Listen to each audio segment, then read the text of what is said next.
আমি দেখলাম এই বয়সে অনেকগুলো বৃদ্ধাশ্রমে গেছিলাম। এই সামনে আমাদের একটা নীলমণি বৃদ্ধাশ্রম, আমি সেখানে গেছিলাম ঠান্ডার সময় কিছু কম্বল দান করার জন্য। আমাদের কোম্পানির তরফ থেকে ছিল, আমার সাধ্য নয় বাবা কম্বল দান করতে পারবো, কিন্তু কোম্পানির তরফ থেকে আমি ওই নীলমণি আশ্রমে বৃদ্ধাশ্রমে গিয়ে কিছু কম্বল বিতরণ করে এসেছিলাম। কিন্তু আমি তাদেরকে জিজ্ঞাসা করেছিলাম, মা গো, ও মা, তোমরা যে আশ্রমে আছো, মা তোমাদের ছেলে নাই? বলে না বাবা, ও কথা বলতে নাই, ও কথা বলে না, আমাদের ছেলে আছে। বলেন যদি তোমাদের ছেলে আছে মা, তবে তোমরা এই আশ্রমে কেন? বলে বাবা, ও অনেক কথা আছে, ও কথা তোমাকে শুনতে হবে না, তুমি কম্বল বাড়তে এসেছো বাবা, কম্বল দাও আর চলে যাও। আমি বললাম, মা গো, আমার জানা একান্ত দরকার, কারণ আমি একজন কীর্তনিয়া।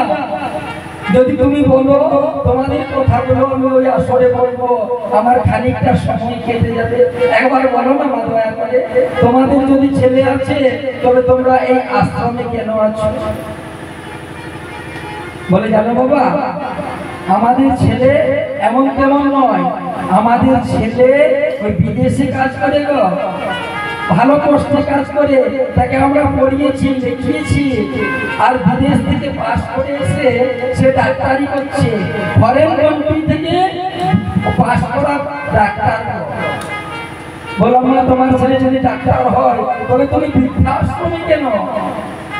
বলে জানো বাবা, আমার ছেলে যাকে বিয়ে করেছে না, সেও ডাক্তার। ওই বিদেশ থেকে যখন ডাক্তারি করে ফিরলো না, ও বিয়ে করেই ফিরেছে। আমি বললাম, বলি হারি যায় মা, তোমার এত সুখের ঘর, তোমার পুত্রবধূ, তোমার বৌমাও ডাক্তার, আর তোমার বাবাও, আর তোমার ছেলেও ডাক্তার, তা ডাক্তারের মা হয়ে তুমি বৃদ্ধাশ্রমে কেন মা? বলে আরে আমাকে সময় দেবে কে? আমার ছেলে তো ডাক্তারি করতে চলে যায়, আর আমার বৌমাও ডাক্তারি করতে চলে যায়। তাদের যে ছোট ছোট বাচ্চারা হয়েছে না, ওদেরকেও উচ্চ শিক্ষায় শিক্ষিত করার জন্য বিদেশে পাঠিয়ে দিয়েছে। তাহলে আমাদের সেবা করতে কে? আমাদের সেবা করতে ওই নীলমণি বৃদ্ধাশ্রম। শুধু ওই ডাক্তারের মা নয় মা, আমি ওই আশ্রমে অনেকজনকে জিজ্ঞাসা করলাম, তারা কেউ ডাক্তারের মা, কারো ডাক্তারের বাবা, কেউ প্রফেসরের মা, কেউ প্রফেসরের বাবা, কেউ ইঞ্জিনিয়ারের মা, কেউ ইঞ্জিনিয়ারের বাবা। আমি বললাম, বলি হারে যায় তোমাদের শিক্ষিত সমাজকে।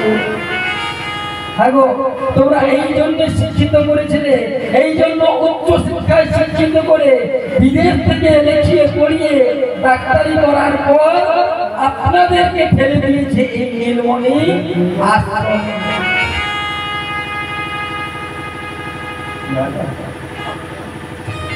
তাহলে নীলমণি আশ্রমে কাদের মা আছে? যারা শিক্ষিত সমাজ। বলে শুধু শিক্ষিত হলে হবে না মা, তাদেরকে সুশিক্ষিত করতে হবে। শুধুমাত্র ওই ছেলেদের দোষ তাই নয়, আমাদের বাবাদেরও দোষ আছে। যখন ছেলেরা ছোট থাকে না, ওই ছোট সময় আমরা কি করি, ওই ছেলেগুলোকে মানুষ করে তুলতে পারি না, আমরা তাদেরকে মেশিন তৈরি করি। প্রতিযোগিতায় তাদেরকে পাস করতে হবে, তাদের পিঠে তাদের কাঁধে আমরা বড় বড় বেগের ঝলা দিয়ে দিই, আর তাদেরকে বলি তোমাদেরকে কম্পিটিশনে বসতে হবে, তোমাদেরকে উচ্চ শিক্ষায় শিক্ষিত হতে হবে, তোমাদেরকে বিদেশে দিতে হবে। কেউ কেউ কি করে যাবো না, ওই হস্টেলে পাঠিয়ে দেয় তো, আর হস্টেলে পাঠিয়ে দেয় তখন তো তারা মা বাবার আদর পায় না, মা বাবার যত্ন পায় না, মা বাবার সোহাগ পায় না। তাই তারা মা বাবাকে দূরে রেখে তাদের অভ্যাস হয়ে যায়। আর যখন তারা ডাক্তারি করে আসে, যখন তারা ইঞ্জিনিয়ার করে আসে, যখন তারা যখন তারা ব্যারিস্টার হয়ে যায় তখন তাদের মাতৃস্নেহ, মায়ের স্নেহ, মায়ের ভালোবাসা, বাবার ভালোবাসা ভুলে যায়। কারণ সে তো ছোট থেকে বিদেশে থাকে, তাদের বিদেশি কালচার হয়ে যায়। তাই বৃদ্ধির সময় গ্রহণ অবস্থায় তাদেরকে ওই নীলমন্দাশ্রমেই পাঠিয়ে দেয়। মাগো যতটুকু পারবেন ছেলেদেরকে নিজের মতো করে নিজের কাছে রেখে আপন করে সুশিক্ষিত করবে। উচ্চ শিক্ষিত করতে গিয়ে যেন ছেলেটাকেই পর করে দিল না।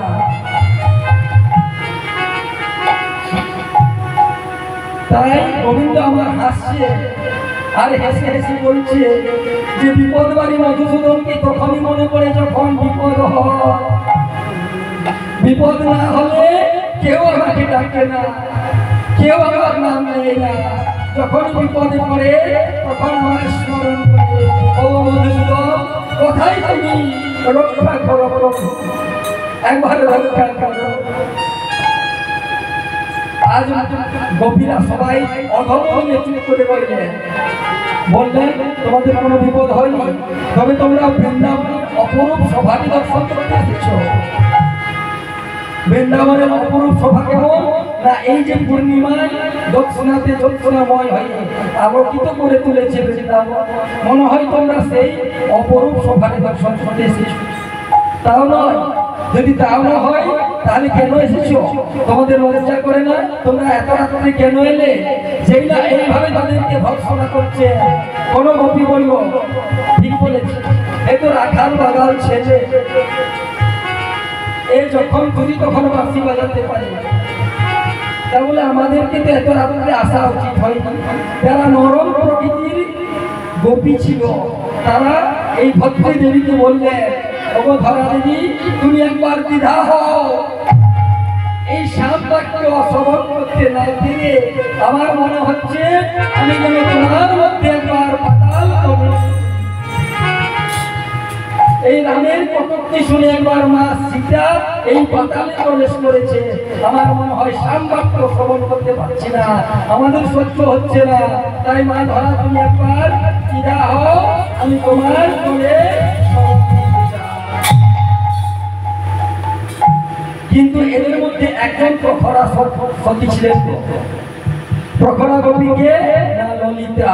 ললিতা বলছে, শোনো কৃষ্ণ, আমরা সতী কি অসতী তার বৈভব তোমার মতো কারো চোরকে দেব না।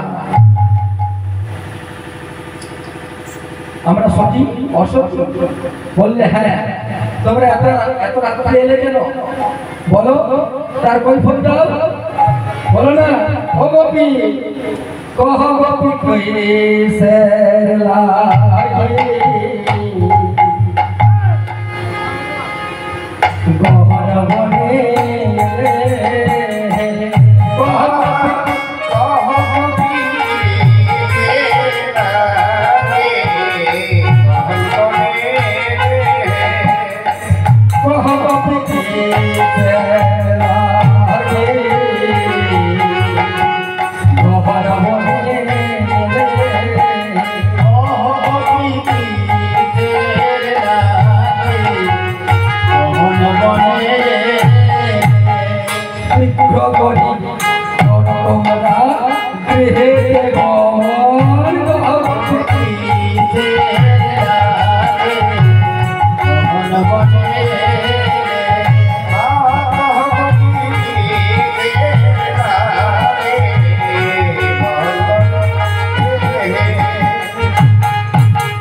ঘরে গিয়ে তোমরা পতির সেবন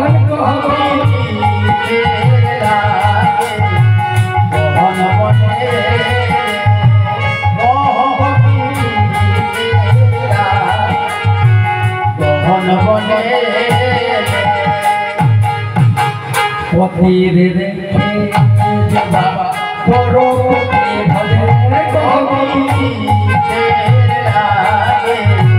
বহন বনে বহন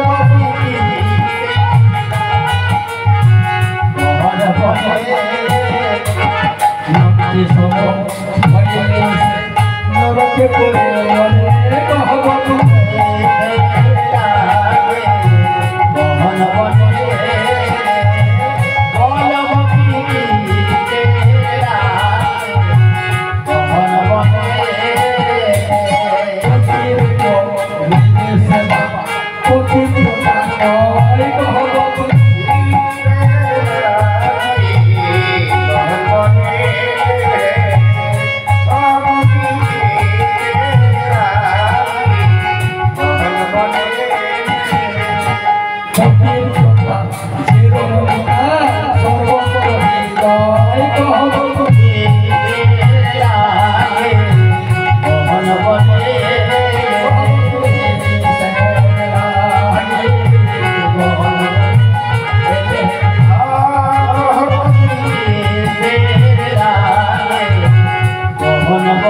তোমরা কেন এসেছো? হ্যাঁ, তোমরা শীঘ্র করে তাড়াতাড়ি করে চলে যাও আর পতির সেবা করো। ঘরে রেখে যে রমণী ঘরে পতিকে রেখে অন্য পতির সেবা করে, অন্য পতির ভজনা করে, তাকে শাস্ত্রে কি বললেন জানেন বাবা? সে যদি লক্ষ্মী সম হয় তবু সে নরকে পড়ে মরে। আর পতিব্রতা যে রমণী তার সর্বত্র বিজয়। যে রমণী পতির ভালোবাসে, পতিকে সেবা করে, পতি ছাড়া কিছু জানে না, তার বিজয় হবেই হবে।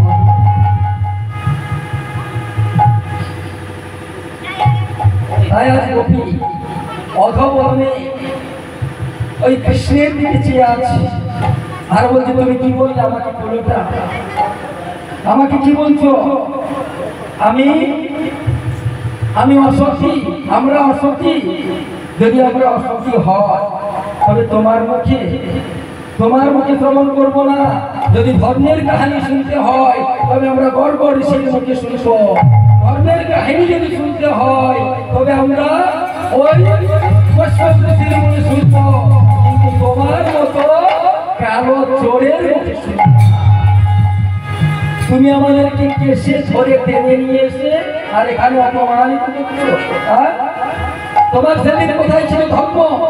তুমি ধর্মের কাহিনী শোনাচ্ছ যেদিন তুমি আমাদেরকে ওই যমুনার তীরে গিয়ে আমাদের বস্ত্রগুলি চুরি করে কদম্ব বৃক্ষের ডালের উপর রেখেছিলে। তোমার লজ্জা করেছিল না সেদিন? আর আজকে তুমি আমাকে ধর্মের কাহিনী শোনাচ্ছ। তুমি নিজে কোনোদিন ধর্মকে অবলম্বন করেছো? তুমি ধর্ম বলে কিছু জানো? ভগবান বলছে কেন আমি ধার্মিক নয়? বলছে না, তুমি ধার্মিক হতে পারো না। তুমি ব্রহ্মবধ করেছো, ব্রহ্ম হত্যা করেছো, নারী হত্যা করেছো, গো হত্যা করেছো, এতগুলো পাপে পরিপূর্ণ হয়ে আছো। তুমি কি করে নিজেকে বলছো আমি ধার্মিক? তুমি পাপী, পাপী, পাপী। বলেন আমি পাপী? বলে হ্যাঁ। বলে আমি ব্রহ্ম হত্যা করেছি কখন? আমার তো মনে পড়ছে না। বলে মনে পড়ছে না? তবে মনে করিয়ে দিতে হবে। মনে আছে তোমাদের? মনে নাই? তবে শোনো, বলে বিশ্বেশ্ব বামনের পুত্র কৌলস্থের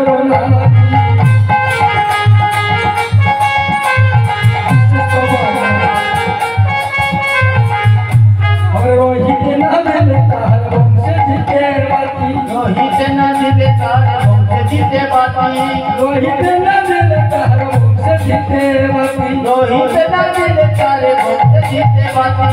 শ্রেষ্ঠ বামনের পুত্র কৌলস্থের বনাতে, শ্রেষ্ঠ বামনের পুত্র যৌবনের বনহারে,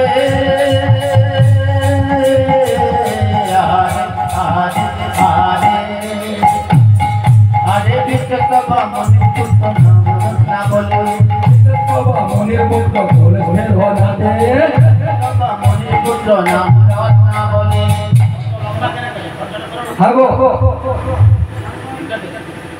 বিশ্বেশ্ব মনির পুত্র কৌলস্থের নাতি, রোহিতে না দিলে তাহার বংশে দিতে পারলাম না। হ্যাঁ গো, তুমি তার বংশে দিতে বাতি রেখেছিলে, তুমি তার সব বংশে ধ্বংস করেছিলে। তুমি বিনাশ করোনি রাবণ রাজাকে? হ্যাঁ গো, ও বাবা, শ্যামনগর তুমি রাবণের রাজায় বোধে ছহে রাবণ রাজায় বোধে ছহে রাবণ রাজায় বোধে ছহে রাবণ রাজায় বোধে ছহে কুম্ভ হত্যা করে ছহে আরে ব্রহ্ম হত্যা করে রাবণ রাজায় বোধে ছহে। হ্যাঁ গো, তুমি ব্রহ্ম হত্যা করলে না? রাবণ কি ছিল গো? ব্রাহ্মণ ছিল তো? তাহলে তুমি ব্রাহ্মণ বংশকে বধ করেছ। আর শুধু রাবণকে নয়, তার স্ববংশে হরণ করেছ। মনে পড়ে না? বলে হ্যাঁ, আমি না রাবণকে মেরেছি, কিন্তু কি আমি তো নারী হত্যা করিনি। বলে বাহ, বলি হারিয়ে যায়, চমৎকার। তুমি ভুলে গেছো গো, যে মারে তার মনে থাকে না, কিন্তু যে মার খায় তার মনে থাকে। যে দেখে তাদের মনে থাকে। আমরা দেখেছি গোবিন্দ, তুমি মেরেছো, নারী বধ করেছো, নারী হত্যা করেছো। করেনি মা? ভগবান শ্রীকৃষ্ণ নারী হত্যা করেছে? বলো না, একবার বলো না। জানো করেছে? কখন? বলে তোমার পরে কি না পরে মনে বাল্যকালের দিকে, পরে কি না পরে মনে বাল্যকালের দিকে, অবহেলে কত না বদলে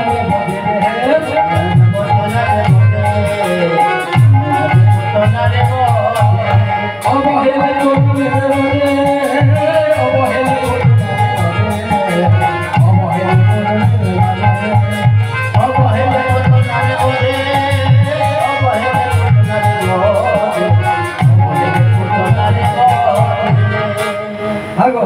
তুমি অবহেলে পুতনাকে বধ করেছিলে, বধ করনি? যে স্তনে বিষ মিশিয়ে নিয়ে এসেছিল গো, আর ভগবান শ্রীকৃষ্ণকে মারবার চেষ্টা করবার জন্য এসেছিল। কিন্তু ভগবান শ্রীকৃষ্ণ ওই ছোট বয়সে ওই পুতনার স্তনপান এমন ভাবে করলো যে পুতনা নিজেই মরে গেল। তাহলে তুমি নারী হত্যাও করেছো? বলে হ্যাঁ, নারী হত্যা করেছি, কিন্তু আমি গো হত্যা তো করিনি। বলে বাহ, বলি হারি হারি এই তো কদিন আগে গো তুমি গো হত্যা করলে। বলে কবে? আমার মনে পড়ছে না। বলে মনে পড়ছে না? তুমি বিশ্বাস করে মধ্যে ছহে, বিশ্বাস করে মধ্যে ছহে, বিশ্বাস করে মধ্যে ছহে, বিশ্বাস করে মধ্যে ছহে, তুমি গো হত্যা করেছ হে, বিশ্বাস করে মধ্যে ছহে, গো হত্যা করেছ হে, বিশ্বাস করে মধ্যে ছহে। বাবা হ্যাঁ গো, তাহলে তুমি সর্ব পাপ করেছো, কোনো পাপ তোমার বাকি নেই। তুমি ব্রাহ্মণ বধ করেছো, তুমি নারী হত্যা করেছো, আর তুমি গো হত্যাও করেছো। বলে তখন তো আমি সেই পাপ থেকে মুক্ত পাওয়ার জন্য ওই সর্ব নদীকে একত্রিত করে শ্যামকুণ্ড করেছিলাম। আর শ্যামকুণ্ডের জলে আমি নিজেকে স্নান করে পাপ মুক্ত হয়েছি। বলে পাপ মুক্ত হয়েছে বলো, কিন্তু তুমি করে তো ছিলে পাপ, তুমি তো পাপি। বলে আচ্ছা বেশ, আমি না হয় এই কাজগুলো করেছি, তো আমাকে কি করতে হবে? বলে তুমি আমাকে বলছো ঘরে ফিরে যেতে, আমি তোমার জন্য ওই ঘর সংসার রাজ লজ্জা ভয় অপমান গুরু গৌরব সবকিছু পরিবর্তে আর আমি তোমার চরণে এসেছি। আর এখন তুমি বলছো ওই ঘরে যেতে, আমরা কার কাছে যাবো? বলো কি আমার আছে? কোথায় যাব? কি নিয়ে যাব? আজ বলবো কি সবাই নয়ন বলবো ভাসবে কাঁদছে না, কাঁদতে বলেছে। কি বলছে? বলে আমি কারে কাছে ওগো যাবো হেসা কেবা মদের আছে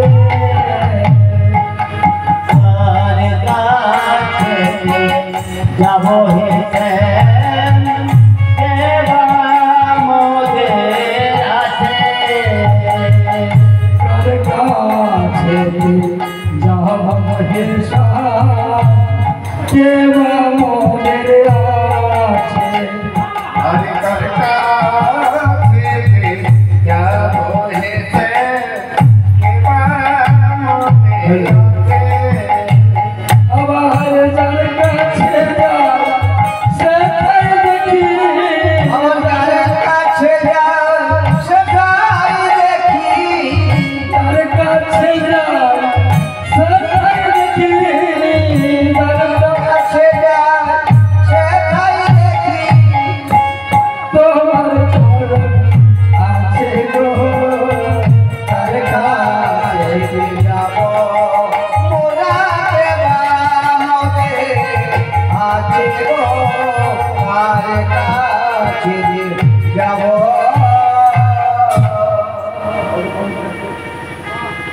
হ্যাঁ গো আমরা কার কাছে যাবো বলো